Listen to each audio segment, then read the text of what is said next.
Oke, assalamualaikum warahmatullahi wabarakatuh.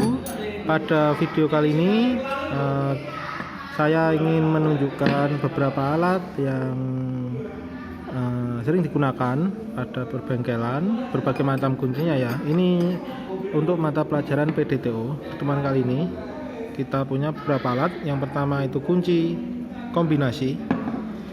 Cirinya dia sisi satunya ada kunci ring, sisi satunya lagi kunci pas. Lalu di sini kita punya kunci ring. Ini kunci kombinasi, yang ini tadi 14 ini kunci kombinasi. Lalu ini kunci ring dengan ukuran 10 12. Lalu ini ada kunci pas yang dinamakan kunci pas. Kedua sisinya itu seperti ini, tidak ada kunci ringnya. Lalu kita punya ini palu karet. Palu karet ini biasanya fungsinya untuk memukul bagian-bagian yang sekiranya jika dipalu menggunakan palu yang ini disebut dengan palu konde karena bentuknya belakangnya ini seperti konde ya. Bengkel nyebutnya seperti sebagai palu konde. Kalau yang ini palu karet. Langsung kita memukul bagian blok mesin atau bagian contohnya begini ya. Ada lagi kita pukul gitu pun tidak masalah ya. Dia nggak akan pecah. Fungsinya jadi ini hanya untuk mendorong, memberikan dorongan ke suatu benda atau ke suatu objek yang objeknya itu gampang patah. Kalau di blok mesin seumpama dipukul menggunakan palu konde ini tentu saja akan pecah. Jadi kita gunakan ini palu karet. Sebenarnya palu ini sendiri ada berbagai macam jenis. Ada yang palu terak, lalu palu karet ini lagi, lalu palu konde, dan berikutnya adalah beberapa macam tang. Yang ini adalah disebut dengan tang kombinasi. Ini tang kombinasi seperti ini. Lalu ini tang pemotong, biasanya sering digunakan untuk memotong kabel ya.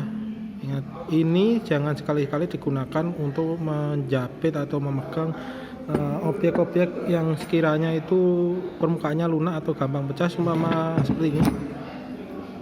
Ini jika saya potong ya akan lepas. Tapi ketika kita menggunakan tang kombinasi ini untuk mencabut selang ya, seperti itu, tetap bisa digunakan.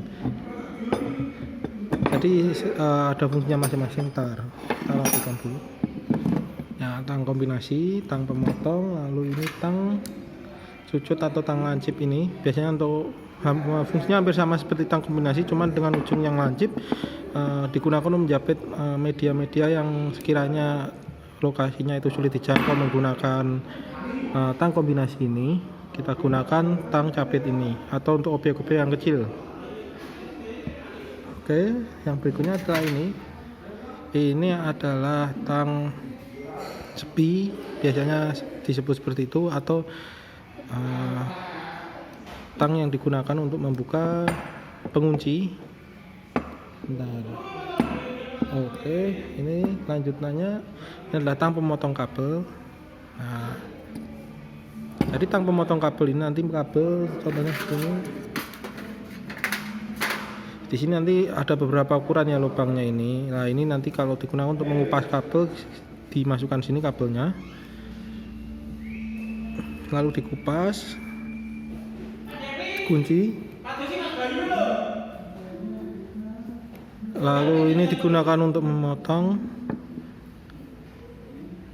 bagian kabel. Seperti ini contohnya. Ini untuk memotong. Kalau yang ini tadi ujungnya ini untuk digunakan untuk mengupas.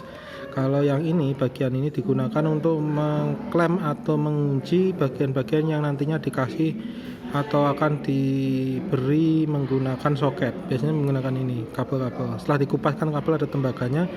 Biasanya kalau mau ditambah soket kita gunakan ini. Ini jadi untuk mengunci soketnya. Lalu di sini kita ada kunci busi. Ini kunci busi variatif ya. Ada modelnya seperti ini. Nah, ini memudahkan pengguna atau orang yang atau mekanik ya yang untuk ingin membuka dengan berbagai macam posisi, karena di sini ada engselnya. Oke, ntar. Oke, ini cara penggunaan dari dari tang pemotong kabel ya, seperti ini. Ini ada kabel.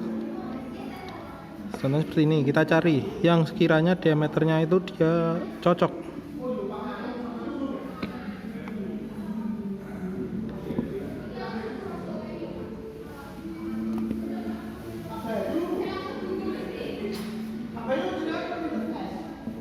Oke, ya kita gunakan ini.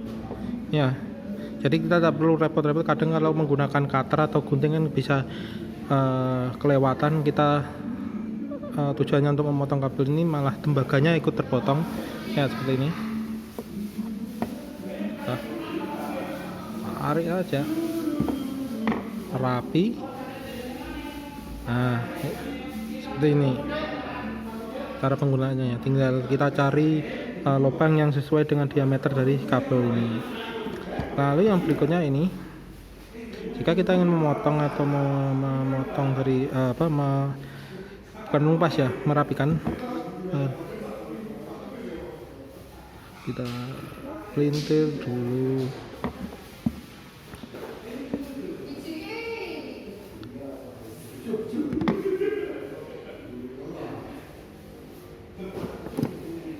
Kebetulan nggak ada klemnya.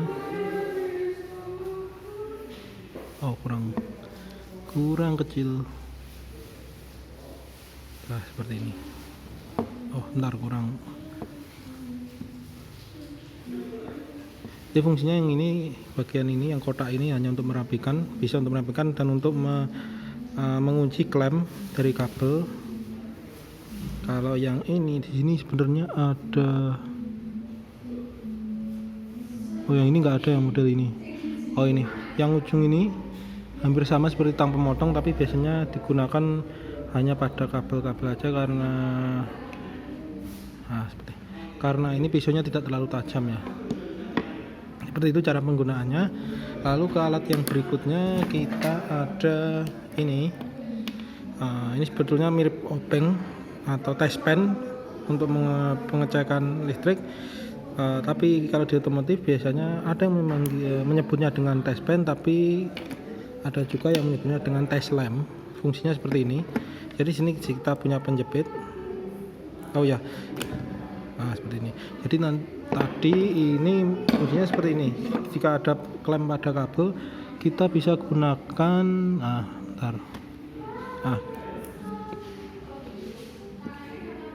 Ini yang bagian tengah ini. Yang tadi ya, yang ini, yang kotak-kotak ini di jari saya ini. Kita cari yang tepat. Oh salah, balik.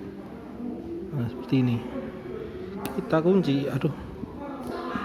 Fungsinya seperti itu. Jadi kalau ada klem-klem itu kita kuncinya pakai ini ya.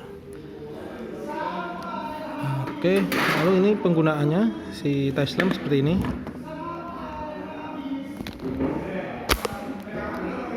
Bentar.